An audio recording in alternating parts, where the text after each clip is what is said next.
नमस्कार, मी विकास गायकवाड. तुम्ही पाहता इंडिया स्टार 9 आवाज जनतेचा. आज आपण आलेलो आहोत गोरेगावमध्ये. अजितदादांचे जे पक्ष आहे राष्ट्रवादी काँग्रेस, त्याचे उत्तर पश्चिम जिल्ह्याचे अध्यक्ष अजय विचारे साहेब यांना भेटण्यासाठी. चला त्यांच्याशी बोलूया. विचारे साहेब, सर्वप्रथम तुम्हाला जिल्ह्याची जी जबाबदारी मिळाली, तुमच्या कामगिरीवरती, तुमच्या कारकिर्दीवरती तुम्हाला मिळाले, त्याबद्दल खूप खूप हार्दिक शुभेच्छा. आणि आता जे तुमच्या जिल्ह्याची जी बांधणी तुम्ही केली आहे, तालुक्यांची बांधणी केली आहे, त्याबद्दल तुम्ही काय सांगा? नमस्कार. सर्वप्रथम इंडिया स्टार 9च्या सर्व पदाधिकाऱ्यांना राष्ट्रवादी काँग्रेस पार्टीचा जिल्हाध्यक्ष या नात्याने मी तुम्हाला खूप खूप शुभेच्छा देतो. जसं तुम्ही आता विकासजी बोललात की तुमची काय तयारी आहे, तर आमची तयारी खूप अगोदरपासून चालू आहे.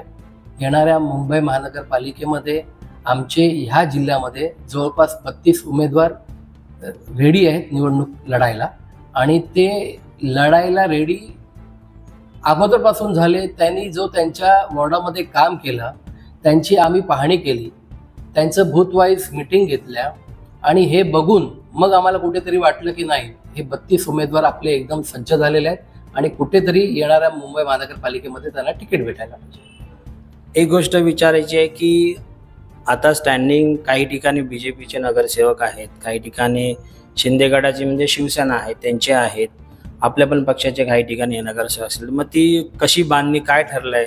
तुम्ही युतीमध्ये लढायचं ठरवलं आहे, पक्षाची काय आहे त्याबद्दल?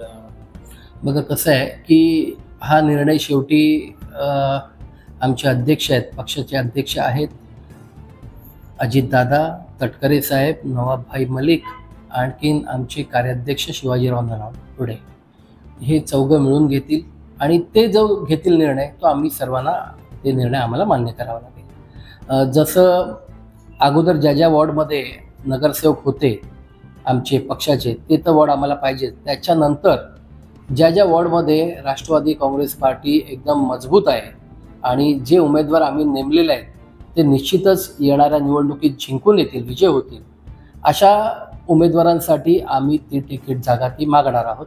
बाकी वरिष्ठ जे आहेत त्यांचा जो निर्णय तो अंतिम राहील.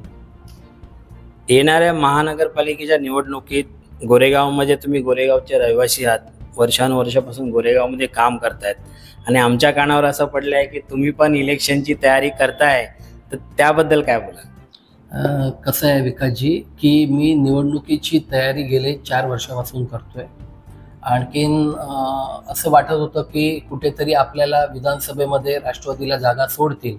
आम्ही दिंडोशीसाठी मी स्वतः इच्छुक होतो, पण त्यावेळेला आम्हाला दिले नाही, कारण तिकडे ऑलरेडी आपले 2 नगरसेवक होतो. विद्याताई त्यावेळेला तिकडून निवडणुका लढलेल्या, चांगले मतदान झालेलं, तर आम्हाला वाटलं की कुठेतरी राष्ट्रवादीला तो विधानसभा सोडतील, पण नाही सोडलं. ठीक आहे, वरिष्ठांचं जे आम्हाला आदेश आला त्याप्रमाणे आम्ही पालन केलं.